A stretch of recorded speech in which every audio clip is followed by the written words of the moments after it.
Pregunto, ¿cuáles consideran ustedes que son las medidas prioritarias y más urgentes que deben adoptar el próximo gobierno para asegurar que el sistema sea robusto, con acciones específicas e indispensables para garantizar la confiabilidad del suministro energético a largo plazo?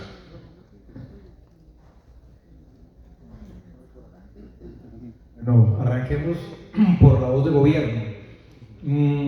Nosotros tenemos muchos retos, quizás 4 años de administración y política pública se quedan cortos. ¿Por qué razón? Porque las decisiones en materia de política energética son decisiones que toman ahora, pero que su materialización, el común denominador del país son 5, 6, 7 años. Estoy hablando en temas de distintos energéticos, no solamente energía eléctrica, sino en materia de gas. Yo usualmente cuando tengo este tipo de paneles y lo menciono, recordemos que el único mecanismo, por ejemplo, en energía eléctrica que tenía que tenía el país eran los mecanismos de expansión del cargo por confiabilidad.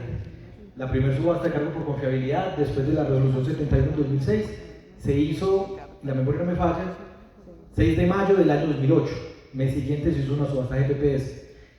3 años después, 28 de diciembre del 2011, me sé estas fechas de memoria porque yo hice parte de esas subastas en mi rol anterior en el ASIC y en el CND.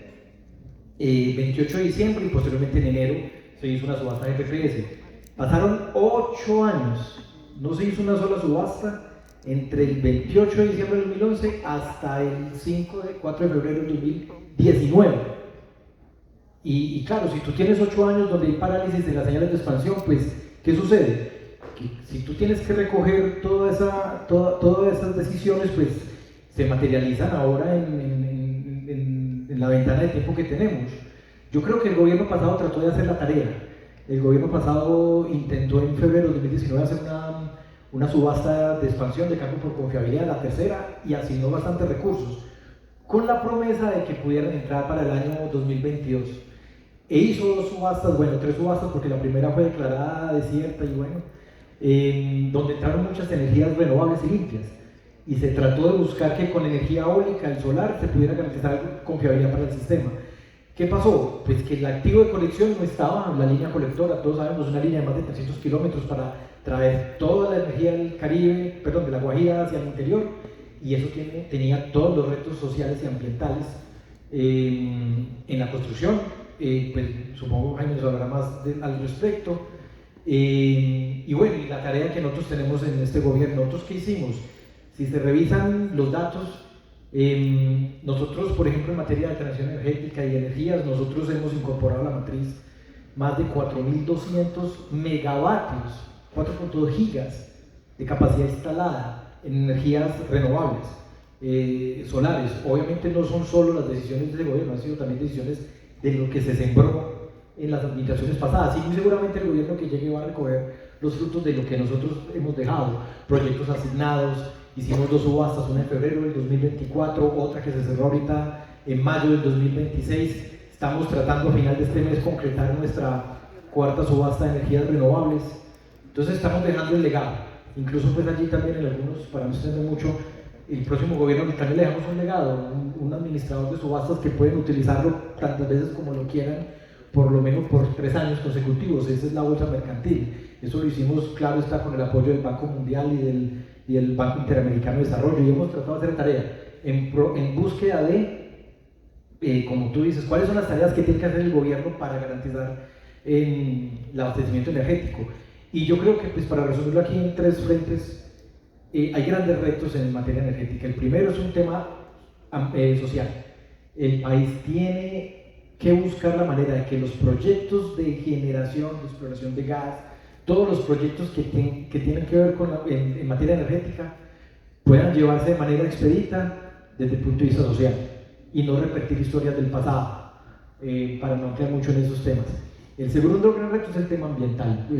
Colombia es un país inmensamente biodiverso, y poder desarrollar proyectos energéticos en medio de tanta biodiversidad se requiere tomar decisiones responsables, y responsables tanto ambientales como energéticamente. Y el gran tercer punto, que está asociado un poco con los 2 primeros, es el tema del acceso a la capacidad de transporte de la red eléctrica. Tenemos también allí una gran congestión en puntos de conexión, que es lo que se conoce en el argot, unos grandes retos, y no solamente a nivel de CTN, sino también a nivel de los operadores de red. Entonces yo creo que si se hace un trabajo serio, intenso, en al menos lograr de manera articulada interinstitucionalmente desde el próximo gobierno en esos tres frentes, es posible que se puedan tomar decisiones mucho más rápidas, expeditas, para poder desatrasar, como mencionaba ahora, casi 8 años de parálisis en decisiones del sector eléctrico. Y yo no mencioné aquí las de gas, pero en gas la historia no era distinta.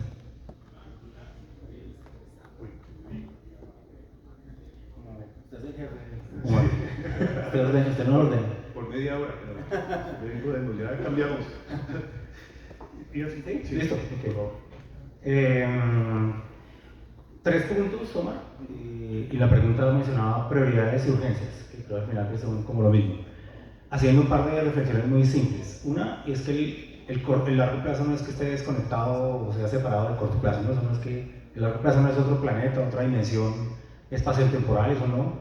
La concreción del largo plazo sucede desde hoy, y despejar lo que uno no desea para largo plazo se hace también desde acciones desde ya, eso está junto.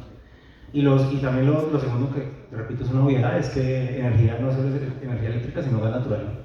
Entonces, teniendo presentes esas dos cosas, menciono nuestra óptica de los 3 puntos que deben resolverse ya.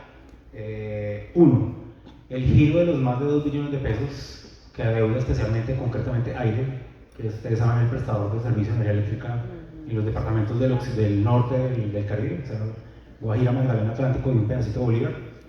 Que cualquier deuda pues tiene que pagarse, obviamente, todos debemos honrar nuestras obligaciones, pero en esta coyuntura es particularmente crítico porque estamos en fenómeno del Niño, no se han sentido plenamente sus efectos, pero sabemos que el fin de este año, inicio del otro, va a ser muy duro, y vamos a requerir, al margen de cargo por confiabilidad, precio de escasez, estatuto de situaciones de riesgo de desabastecimiento, vamos sí o sí a tener que requerir a todo el parque térmico, diría, a full.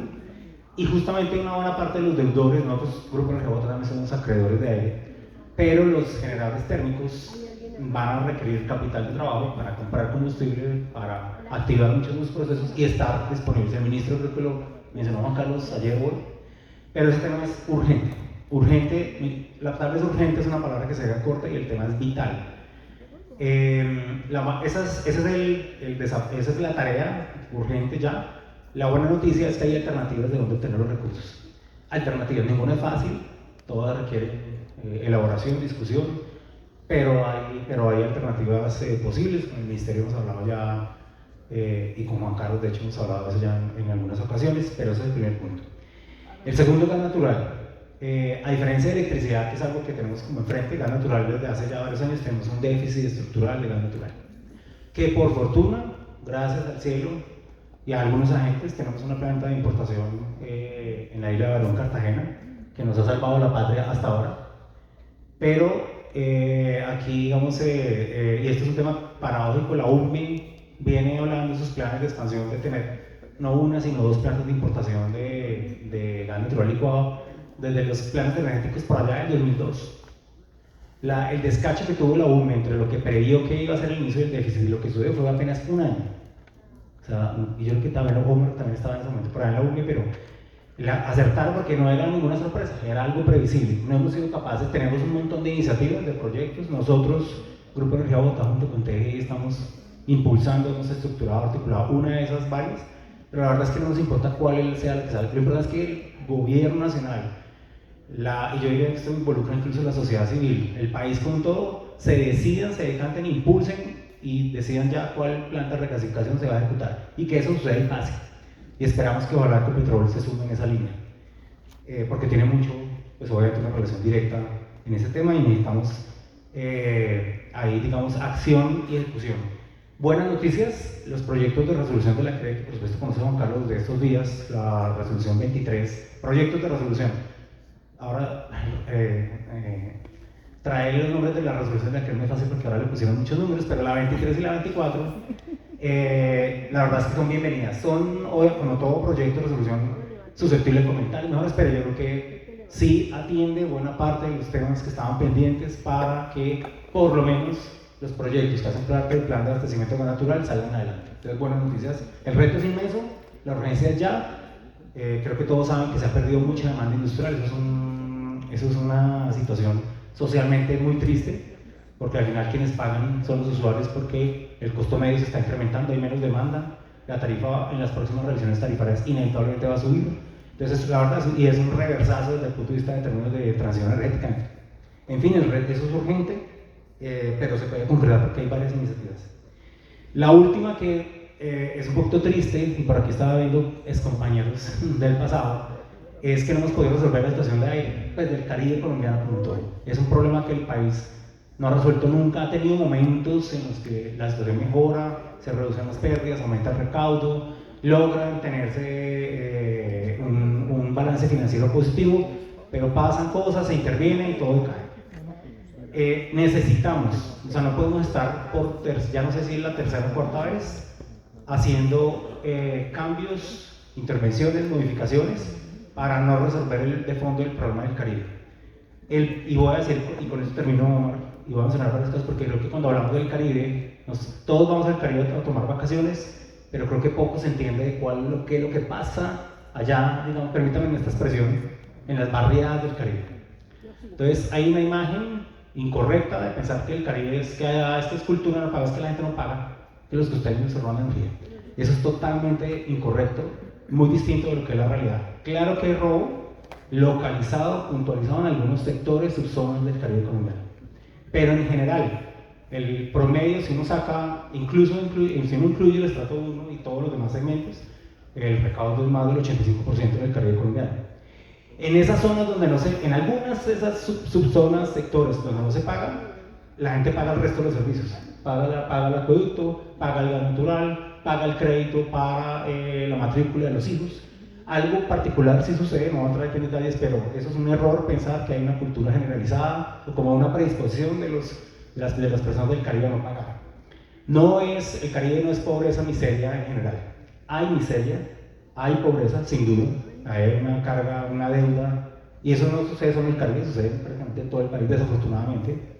Pero en las tres categorías de las especiales, que son barrios subnormales, zonas de difícil gestión y áreas de menor desarrollo, miseria, realmente donde está presente es en las áreas de menor desarrollo. Allá, incluso si debemos pensar en cómo tenemos más subsidios. No les subsidiamos el 50, el 60, sino tal vez el 80 o el 90, incluso en algunos casos el 100. Pero en las zonas de difícil gestión, en los barrios subnormales, sobre todo en las ciudades capitales o en los municipios como Soledad, lo que se observa, lo que se ve es desorden, caos administrativo, mucho comercio próspero, hay movimiento de recursos, pero que no se paga. Entonces el reto, y con esto digamos, lo puntualizaría, el reto del problema de aire es buscar, y lo voy a puntualizar así, que por lo menos las zonas de difícil gestión deberían caminar de una senda de recaudo del 42% a algo como el 70 o 80% en el término de 2 y 3 años, y sobre todo en las ciudades capitales, más Soledad, Ciénaga y Maicao. Esa creo que es, y ahí sí que resolvemos un tema que en ese momento nos afecta a todas las empresas y usuarios del país. Perdón, los tenés, Omar. Bueno, la pregunta era las acciones que se deben implementar en años venideros. Yo voy a hablar desde una perspectiva, voy a introducir una nueva lista, sin desconocer pues, que lo que mis contertulios han dicho es bastante válido. Y es que, como yo me muevo en el mundo teórico de los mercados, uno siempre en ese mundo se pregunta cómo puedo hacer las cosas mejor, ¿cierto? A menor costo. La palabra mejor, digamos, para simplificar la discusión, lo voy a poner a menor costo. Y en ese sentido hay dos aspectos, Omar, que yo considero que el país ya dio una primera discusión, pero las discusiones se quedaron ahí y no hemos profundizado lo siguiente, lo suficiente. El primer aspecto es la formación de precio. Y el segundo aspecto es el mercado intradiario. Voy a explicar rápidamente por qué los dos, a mi juicio, son motivos que ameritan que el país se mueva en esa dirección, sin entrar en detalles técnicos. Entonces, nosotros en Colombia tenemos el precio, que es distinto a la tarifa pues es el costo unitario, lo que nos facturan nosotros ahí mes a mes, pero el precio es realmente lo que cuesta la energía. Y nuestro diseño del mercado es un diseño de hace 30 años, con sus aciertos y sus desaciertos, Y en el diseño, en ese entonces, los que lo formularon dijeron, hay un precio para todo el país.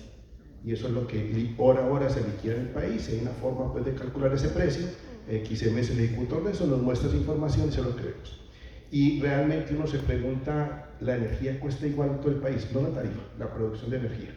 Es como si yo dijera que seguramente la mayoría de nuestros visitantes vinieron de Bogotá a Pereira, ¿cierto? Es decir que un ticket de Bogotá a Pereira cuesta lo mismo que Bogotá-Cartagena, cuesta lo mismo que Pereira-Medellín, que tenemos conexión directa, cuesta lo mismo que Bogotá-Quito. La respuesta es no. Los precios de los tiquetes aéreos son diferentes porque hay diferentes circunstancias. Resulta que en la energía eléctrica es igual. Hay diferentes circunstancias y yo no puedo decir que el precio es igual en todas partes. Los mercados modernos ya evolucionaron y ya no hablan de precios uninodales, sino Juan Carlos conoce muy bien en Estados Unidos eso, sino de precios nodales. Los precios nodales son señales más acertadas, más precisas de lo que realmente cuesta la energía. Y algunos de ustedes se podrán decir, claro, pero eso es un ejercicio puramente teórico. Usted se le olvidó que estamos en un panel, estamos, digamos, aquí, no estamos en la clase. ¿Por qué deberíamos cambiar eso? Porque es que se vienen las renovables y en las renovables había un ejercicio muy interesante que hicieron por la mañana, que Ramón aquí preguntó que si yo tengo que cortar 2 parques eólicos porque tengo exceso de producción de energía o tengo baterías y tengo producción de energía, ¿cuál cortar? ¿Cuál cortar? ¿Qué corto yo? Con nuestro esquema actual no hay señal de precio que permita tomar la decisión de cuál cortar, y eso es un error, porque podría estar tomando una mala decisión. Hoy, en caso que eso exista, XM va a hacer sus cálculos y con base en ejercicios de ingeniería va a decir, corto este parque y no esto, y eso se nos va a venir a la vuelta de la esquina, a la vuelta de la esquina. Entonces, cuando digo, tenemos que mirar los esquemas de formación de precios, es que con el volumen de renovables que vamos a ver, nos está faltando la mitad de la foto. Tenemos una foto donde todavía está muy pixelada. Si nosotros no apuntamos a que esa foto sea más clara, vamos a vernos tomando decisiones que claramente no van a ser las mejores. Entonces, ese es el primer elemento. El otro elemento, me voy a tomar 2 minuticos más o más, es los mercados intradiarios. Y ocurre lo siguiente, yo tengo, seguramente todos, pues yo soy padre de familia y a mí los hijos ya me están programando el fin de semana. Todas son chiquitos, o sea, ellos manejan la agenda mía. Me dieron permiso para ir acá, pero ellos manejan la agenda mía, ¿cierto? Pero entonces, si algo ocurre en el fin de semana, entonces yo debo tener la capacidad de reajustar mis operaciones, ¿cierto? De cómo voy a atender esas nuevas solicitudes que vienen de mis hijos, la familia, al final del día, lo que sea. Nosotros en Colombia hoy salimos con un programa operativo a las 8 de la mañana, recibimos oferta, a las 3 de la tarde salimos con un programa y ese programa es con el cual vamos a manejar el sistema. Eso estaba bien hace 30 años, eso estaba bien con tecnologías controlables, hidráulicas, térmicas, en fin. Eso no es lo mejor que nos puede ocurrir cuando hay una alta penetración de energías renovables no convencionales, porque resulta que vamos a manejar el sistema con pronósticos. Pero a medida que se acerca la operación, esos pronósticos se van refinando. Y no tenemos mecanismos hoy en día para hacer cambios a la operación a medida que esos pronósticos se vayan mejorando. Es decir, yo lo que le estoy diciendo al sistema es, opere de esta forma, y así tenga mejor información, opere de esa forma.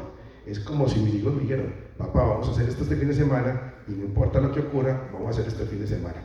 Entonces, cuando Omar nos preguntaba cuáles son los retos, Omar, yo digo, claro, hay una batería. Jaime lo ve desde su perspectiva en el grupo empresarial, Juan Carlos de regulatoria, pero digo, pero venga, no nos olvidemos que en el país ya comenzamos a dar una discusión, lo que pasa es que nos quedó engavetada porque llegaron otros asuntos, pero tenemos que desempolvar eso, tenemos que preguntarnos si el actual diseño del mercado en formación de precios, en sesiones intradiarias, en fin, realmente, ¿cuándo lo vamos a implementar? ¿Cómo lo vamos a implementar? Porque si nosotros dejamos al lado esos costados, dejamos eso a un costado, vamos a tener aquí una penetración masiva a alto nivel y a bajo nivel y no vamos a tener las herramientas suficientes para hacerles una buena gestión. Entonces, digamos, ese es el mensaje, está lo apremiante, Jaime, que tú decías, hay que entrar ya, ¿cierto? Juan Carlos dice, hemos hecho esto, y yo digo, está bien, pero uno siempre debe tener un ojo en el mediano plazo.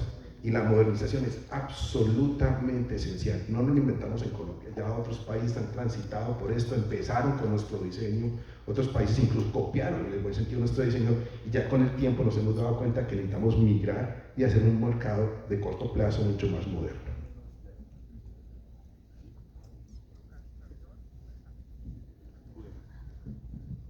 Antes quedó que de alguna manera estamos en la línea correspondiente, y la línea correspondiente todavía no está fácil, porque evidentemente los programas, la regulación, todo lo que implica el contexto nacional, social, político, económico, la industria que tiene problemas. Sin embargo, creo que en ese ámbito, por supuesto, el tema de la confiabilidad del suministro pues, sigue siendo fundamental en el largo plazo, cosas de ese estilo. Pregunta, para efectos de dar la siguiente ronda. Con la hoja de ruta técnica del Grupo de Energía de Bogotá, que ya hablamos al respecto un poco con respecto a esa condición. ¿Cuáles son los escenarios de mayor impacto que define hoy la seguridad energética en Colombia y su grado de urgencia para garantizar la sostenibilidad del sistema? Ya había dicho algo yo al respecto de eso, pero ¿cuál sería exactamente la estrategia o el direccionamiento fundamental en ese ámbito? Sé que posiblemente Juan Carlos tiene, digamos, unas precisiones distintas a lo que voy a mencionar, pero, digamos, el escenario creo que uno de los duros que estamos afrontando es insuficiencia de obligaciones de energía firme. Sé que depende de las consideraciones, del escenario de demanda, de que si entran estas cargas o no entran, entonces uno puede obtener un resultado distinto. Uno puede decir, no tenemos insuficiencia de energía firme, sino tenemos un excedente. Y pues digamos, uno puede seguir en un Excel, pues uno cambia una u otra variable y obtiene uno u otro resultado. Pero el hecho es que eso antes, digamos, era como incontestable, y me refiero en el pasado, era claro que teníamos excedentes de obligaciones de energía firme, independientemente de los escenarios o las consideraciones.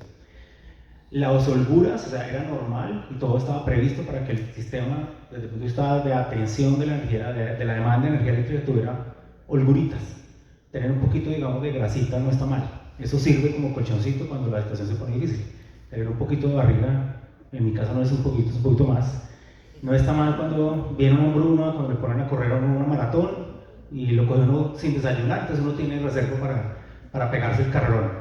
En este momento es lo que nos está pasando con el fenómeno del Niño y lo que puede pasar hacia adelante. No es que el sistema esté raquítico, famélico, no, pero no tenemos esas holguras que habíamos tenido en el pasado, y eso sí es preocupante. Yo creo que logramos pasar el Niño que viene con esfuerzo, pero o sea, fíjense que cada niño ha tenido su sorpresa, ¿no? Hubo un niño en el que Guatapé tuvo un evento, después vino el tema del gas natural, la planta del Caribe no entró en su momento a tiempo, pero a mí, pues cada niño que llega entonces nos coge más apretados. No debería esa ser la costumbre. El país, en términos de suministro de energía eléctrica, debería ponerse la meta siempre de garantizar que tenga holguras. En gas natural sí que peor. En gas natural, ya lo mencioné en el artículo en la pregunta pasada, tenemos un déficit ya permanente, el país está dependiendo 30% de importaciones, y eso no es para decir que está mal importar. El asunto es que fue sorpresivo, y por fortuna SPEC no está operando full aún para las térmicas, entonces ha habido capacidad ahí para enviar gas natural ya regasificado al interior del país. Pero como se trata como de plantear como soluciones, ¿qué es común a todo eso? El tema de la ejecución de proyectos de infraestructura, que se volvió muy difícil. Y eso no solamente es en Colombia, es en el planeta entero. Eso no es un problema colombiano, que es que aquí nadie acepta que pasen los proyectos. No, en todo lado hay excepciones relativas, pero en los países desarrollados, en Francia, Alemania, Estados Unidos, en todo lado, la gente sucede algo, la gente quiere el servicio, la señal de teléfono, el gas natural, la electricidad, pero que cueste lo menos posible, ojalá fuera gratis y con la mejor calidad, eso sí que nunca falla, pero que la infraestructura no pase por su finca o por su predio, sino que pase lejos, al municipio del otro.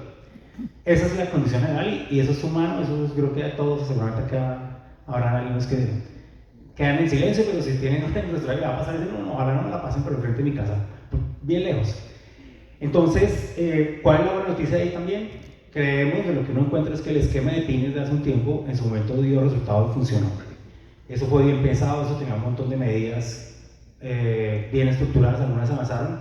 Creo que el país tiene que volver a desempolvar eso, tal vez reformarlo, reestructurarlo, pero por lo menos las cosas que nosotros extrañaremos, quisiéramos en un próximo gobierno, es que se convocara a una figura que ahí está, y está en el documento de acciones que mencionó Omar, que es la Comisión Intersectorial, que está regulada, pensada en ese documento de PINES. Se sientan la mayor parte de los ministros, de las cabezas de las dependencias administrativas del Estado colombiano, ponen y que pusieran ahí cuáles son los proyectos más críticos, cuáles tienen susceptibilidad de entrar en los próximos meses y se tomaron las decisiones correspondientes para desentrar lo que se pueda. Que tenemos solamente el 18% de la capacidad de generación que debe haber entrado en operación hoy ha entrado en operación. O sea, tenemos retraso en más del 80%, pero hay unos que están relativamente cerca de entrar, necesitamos un empujón. Y en gas natural, como nos toca ahora traer, los sentidos de los flujos de gas natural cambiaron y hay que hacer adecuaciones de infraestructura, hay que hacer obras y también vamos a seguramente enfrentarnos a problemas, a gente que dice, no, por aquí por mi finca no pase por el del vecino. Entonces necesitamos ahí pues, presencia estatal bien entendida para que los proyectos que requiere el país se hagan. Gracias. Bueno, el mercado mayorista, ¿profundización o no profundización? Micrófono. Mayorista.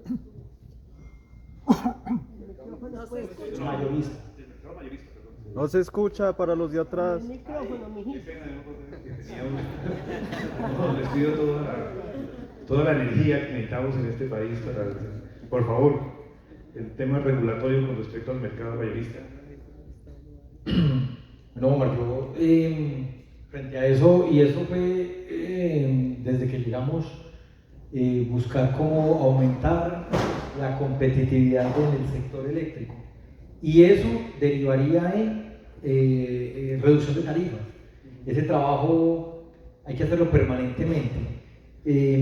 Yo quiero, de pronto, retomando lo que dice, pues, que nos dicen aquí de Grupo Energía, completamente de acuerdo. Realmente sí nosotros sí hemos visto que los balances en demanda sí están con respecto a los escenarios, incluso están en estrechez o en déficit. Nosotros a qué le apostábamos y aquí hay que seguir apostando un poco a la entrada de más competidores en el mercado, pero esa entrada de más competidores es pensando no solamente a nivel del mayorista, sino como creo que lo mencionabas ahorita, Omar, era buscar también la entrada de pequeños jugadores al mercado. Y bueno, Jaime también lo mencionaba ahora, en la medida que aparecen mayor autogeneración, mayores proyectos de generación distribuida, pues finalmente lo que estamos dando es más competitividad o más competencia al mercado, y eso tiene sí o sí que derivar en los proyectos que ha tenido este gobierno, y es tener unas tarifas justas. Es importante mencionar ya acá la resolución que menciona el profesor Harold, la 143, que es la de modernización, es una resolución del 2021 y hasta ahí quedó, y no se logró en este gobierno poderla implementar. Y como está estructurada, suponiendo que la decisión se aprobara hoy mismo, esa reforma tardaría 2 años, porque es una reestructuración completa a un esquema de mercado que este lunes cumple 31 años. Es el esquema del mercado mayorista. Entonces realmente en búsqueda de poder completar esa profundización, modernización del mercado, traer más competidores, buscar que cada uno de los usuarios pueda tener su abastecimiento energético, pues lo que hay que hacer es un plan masivo y política energética para, como mencionaba ahorita Jaime, destrabar proyectos. Estos pines o estos que se identificaban proyectos de interés estratégico, hacer esas mesas interinstitucionales donde se destraban las consultas previas, se destraban los licenciamientos ambientales, pues mucho de eso se trató de hacer también en nuestro gobierno. Fíjense que Colectora funcionó con algunas de las más de 240 consultas previas, se destrabaron en búsqueda de esa articulación interinstitucional. En esos mismos programas, este gobierno tuvo la iniciativa de generar esquemas de licenciamiento ambiental expeditos para proyectos eólicos y solares de menos de 100 megas. Eso lo implementó la doctora Irene Vélez en la cartera Minambiente. Todos los proyectos de energía eólica, todos los proyectos de energía solar de menos de 100 megavatios en Colombia pueden acudir a la ANLA a través de procesos más expeditos de licenciamiento. Nosotros, desde el Ministerio, y siempre pues trato como de contar esto porque a veces no se conoce, a principios de este año, por iniciativa de la ahora comisionada Karen Churi de esta oficina de regulación, se implementó un paquete de obras urgentes que hubiésemos querido haberlo implementado mucho antes, pero la figura regulatoria estaba allí. Un paquete de obras donde se adoptaron varios compensadores síncronos, varios reactores y todo eso lo que le va a permitir a la red es tener mayor capacidad de corriente de cortocircuito, poder asignar más capacidad de transporte, más puntos de conexión. Solo ese paquete de obras urgentes equivale a obras de 1.5 billones de dólares, en español 1.500 millones de dólares, y todo eso pues es inversión en el sector, desarrollo industrial para el país, mayor, pues y ahorita con toda la transición pues estamos viendo un momento donde todas las redes del país están pidiendo a gritos esa modernización, esa actualización y poderles dar mayor robustez, mayor capacidad. La misma demanda también está requiriendo fuentes de abastecimiento para lograrlo y todo eso va a derivar en competitividad. Hay nuevos centros de consumo, los centros de datos, la nueva industria, la política de industrialización que ha traído nuestro gobierno y que seguramente trae el siguiente, pues van a demandar eso, mayor cantidad de energía eléctrica eficiente, limpia, pues porque esa tendencia ya esa inercia es imparable, y tenemos que seguir haciendo la política pública en pro de eso. Bueno, muchísimas gracias. Tenemos 4 minuticos menos 3:41.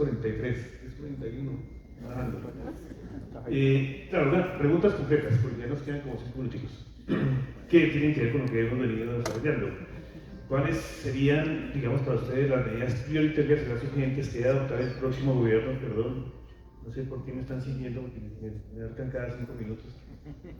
Una amiga, algo está pasando. Mi esposa no me llama hasta ahora.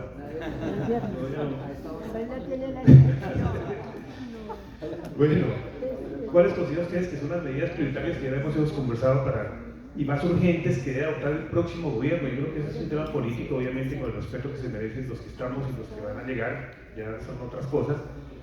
En este próximo gobierno se asegura que hay una seguridad que el sistema sea más robusto y qué acciones específicas son indispensables para garantizar la confiabilidad del suministro energético a largo plazo.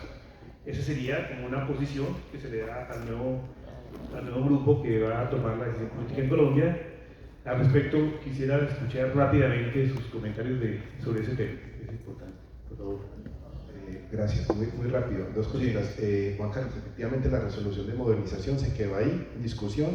Se quedó corta, a mi juicio, en aspectos de precios. O sea, introduce nuevas sesiones, de 3 en particular, o 2 creo que introduce, o sea, da un paso hacia el mercado intradiario, pero conservando todavía un precio sobre el hogar. Eso es una cosa. Lo otro, Omar, es que infortunadamente no alcanzamos a hablar de la digitalización del sector. No, sí, tenemos los 3. Está abajo. Bueno, yo me anticiparé un poco, ¿cierto? Sí, porque me parece, porque lo que pasa es que es un aspecto muy transversal. ¿Y por qué es importante? Porque quiero que piensen lo siguiente: la empresa de energía que conoce de usted hoy, 12 datos, es lo único que conoce, 12, que son 12, un ciclo de facturación mensual, va y lo mide usted 12 veces al año y eso es todo lo que conoce, no más. Entonces eso cabe en un archivo Excel. Usted más los consumos de todo el mundo, una empresa de 100.000 suscriptores, eso cabe en un archivo Excel. Con la digitalización vamos a tener de usted, entonces una foto muy borrosa, absolutamente borrosa. Con la digitalización va a pasar de 12 a 8.760 datos al año, porque la medida va a ser por área. Entonces los usuarios en Colombia van a pasar, las empresas, de tener 12 puntos, con lo cual lo caracteriza usted, a 8.760. Multiplique eso por 19 millones de usuarios regulados, más entre 18 y 19 millones. Eso es un volumen impresionante de información. Si el mercado eléctrico en los años cuando surgió se basó en un concepto de acceso abierto a la infraestructura, se podía competir siempre y cuando las redes de transporte fueran de acceso abierto. El futuro, a mi juicio, va a ser no solamente acceso abierto a la infraestructura física, sino a los datos. El negocio de la energía eléctrica, Omar, como hablé de la modernización, va a ser en cómo los colombianos vamos a tener, y eso lo impulsa la regulación, acceso a esa nueva fuente de información que caracteriza a los usuarios, cuáles son las oportunidades de negocio, cuáles son las oportunidades para posponer inversiones, volver esos datos en decisiones. Eso va a ser, a mi juicio, una de las tareas que el próximo gobierno va a tener que comenzar a pensar, porque la medición inteligente en algún momento se va a implementar y entonces vamos a tener una foto mucho más nítida de lo que somos nosotros, y para oportunidades de negocios y para oportunidades y para decisiones operativas. Bueno, Omar, trataré de ser... Hay tres preguntitas pendientes. ¿Te parece? Bueno, ¿cuáles son los retos regulatorios asociados con la digitalización del sector? Bueno, ya lo Eso sería más de su... Sí. Sí, yo creo que más bien... Bueno, Ya lo dije, el reto regulatorio es básicamente que se garantice que, como le dije, antes eran las redes, ahora es la digitalización. van a ser los datos, que podamos tener a través de un marco regulatorio. Ya la Comisión ha dado unos pasos en ese sentido, es que se pueda tener acceso a los datos para generar nuevas oportunidades en el mercado. Entonces, a mí el reto regulatorio es que se haga transparencia en el uso de la información. Gracias. La segunda, ¿por qué debería, puede ser en el caso tuyo, por qué debería ser necesario impulsar las reformas del mercado de corto plazo? Que también ya lo conversamos. Y no, yo estoy de acuerdo con lo que mencionó Harold, y la penetración que eso está a trote galope de las renovables intermitentes o variables, como la queramos llamar. Eso requiere de todos estos ajustes, pero creo que Harold describió muy bien lo que debería hacer esa agenda. Gracias. Gracias. Última pregunta, le tocó, le vamos a dar el premio al último. ¿Cómo abordar las necesidades de formación del recurso humano, que es fundamental para mí, para afrontar los retos de la transición energética en Colombia? Es una pregunta grande, importante, pero tiene que en 2 segundos dar su opinión con respecto a ese tema de las necesidades que requiere el recurso humano en Colombia para hacer la transición energética. Y no nos podíamos parar de este panel precisamente en este evento y hablar de la formación, y yo tampoco me quisiera parar de este panel sin hablar de otros temas que tengo yo en mi oficina. Por ejemplo, la Oficina de Regulación del Ministerio también maneja el grupo de asuntos nucleares, y tenemos una nueva ley nuclear, y esa nueva ley nuclear va a abrir puertas para muchas cosas: agricultura, industria, núcleo, electricidad. Colombia no hay formación, perdón, sí la hay, pero hay que empezar a aplicar ese conocimiento. Entonces, precisamente que desde las mismas asociaciones, del mismo consejo, incluso desde no solamente la ingeniería, sino también de los mismos técnicos, que son quienes terminan también implementando mucho de lo que se hace en política pública y se materializa, hay que buscar que se haga esa formación. Esa formación no la hace solamente un gobierno, solo se hace con manos de la industria, manos de las asociaciones y los gremios, y ese es el gran reto. Y hacia dónde estamos apuntándole, y la política que fijó nuestro gobierno era tener una transición energética. Tenemos miles de trabajadores en distintos sectores: el sector oil and gas, el sector del carbón, el sector de energía eléctrica. Las tendencias mundiales están dando ciertos patrones de consumo en materia energética, y yo creo que esa misma mano de obra, ese know-how de las distintas industrias, pues puede servir para estas mismas transiciones. Entonces, el reto es entre todos, entre política pública, gobierno, pero más que nada industria, asociaciones y gremios. Entonces, claro que súper apropiada esta pregunta, pues para este espacio de aquí de Mercoy. La digitalización del sector también es importante, y el profesor Carlos, que maneja el tema, 2 minuticos, no más, sobre digitalización, por favor. Después hablamos lo que queramos. Yo creo que yo los invito a todos. Nosotros hicimos en el 2018 un estudio de consultoría para la construcción, donde propusimos el gestor independiente de datos. Por fortuna, digamos, la comisión tomó ese camino y ha seguido madurando, y yo creo que es el camino acertado. Para dejarlo muy claro, lo que la universidad propuso en ese momento es que toda la información proveniente de consumos, con su respectivo tratamiento de confidencialidad, quedara de acceso público para generar nuevas oportunidades para el mercado eléctrico. Entonces, si me preguntas a qué le vamos a apuntar, yo no he insistido. Antes era acceso abierto a los activos de transmisión, hoy debe ser acceso abierto a las fuentes de datos. Verbo y Gracia, madurar lo que se conoce como el GID o el GID. Corto plazo, reformas del mercado de corto plazo, rápidamente. Creo que siempre se habla mucho del mercado de energía mayorista, y es como que el que se roba el show. Sí. Pero cualquier cosa creo que uno debería ir de la mano mayorista y minorista. Y el usuario, estamos en mora en el país desde hace mucho tiempo, tarifas horarias medición inteligente, que eso la verdad cada vez se ha adaptado más. El tema de la comunicación, siempre sale el tema, ya el aparato no es costoso, pero lo que cuesta mucho es la comunicación y eso tiene alternativas, muchas. El usuario, el deber ser y la aspiración, yo creo que como reto es que los usuarios del país, todo el mundo pudiera ver su consumo hora a hora en el celular.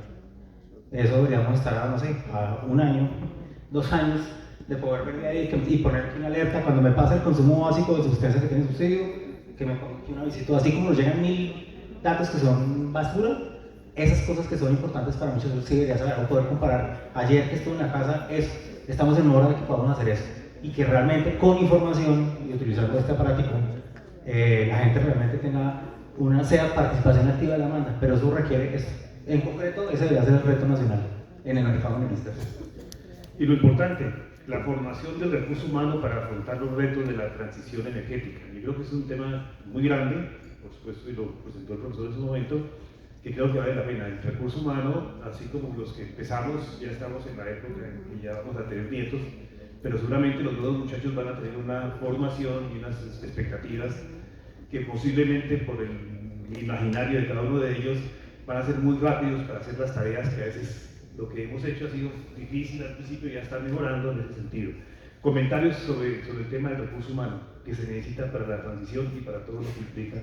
No, Omar, como mencionamos ahora, este es el trabajo que tenemos que hacer entre todos, empresas, gremios, Sí. para formar a las personas necesarias para hacer esa transición. Las universidades, ¿cómo lo ves? El reto, porque yo siempre le digo a mis colegas, nosotros competimos, es lo primero que un aspirante de ingeniería eléctrica ve, el poste de la esquina con el transformador, y eso es feo, ¿cierto? Y el poste torcido y no le cabe un cable más. Contra eso tenemos que competir, contra eso es enamorar a los futuros ingenieros que la ingeniería eléctrica, que el futuro del cambio climático pasa más allá de ese poste. Entonces digamos que es una cosa pedagógica, ¿cierto? Te contaba la experiencia que hemos tenido en la universidad, de ir a colegios y todo, ha funcionado relativamente bien y sí, definitivamente tenemos que hacer un gran esfuerzo porque, pues hay que decirlo, la ingeniería eléctrica, por lo menos la parte visible, no es la más atractiva. Bueno, lástima que el tiempo se nos acabó. Creo que fue muy apropiado. Un saludo y un aplauso para los. Muchas gracias.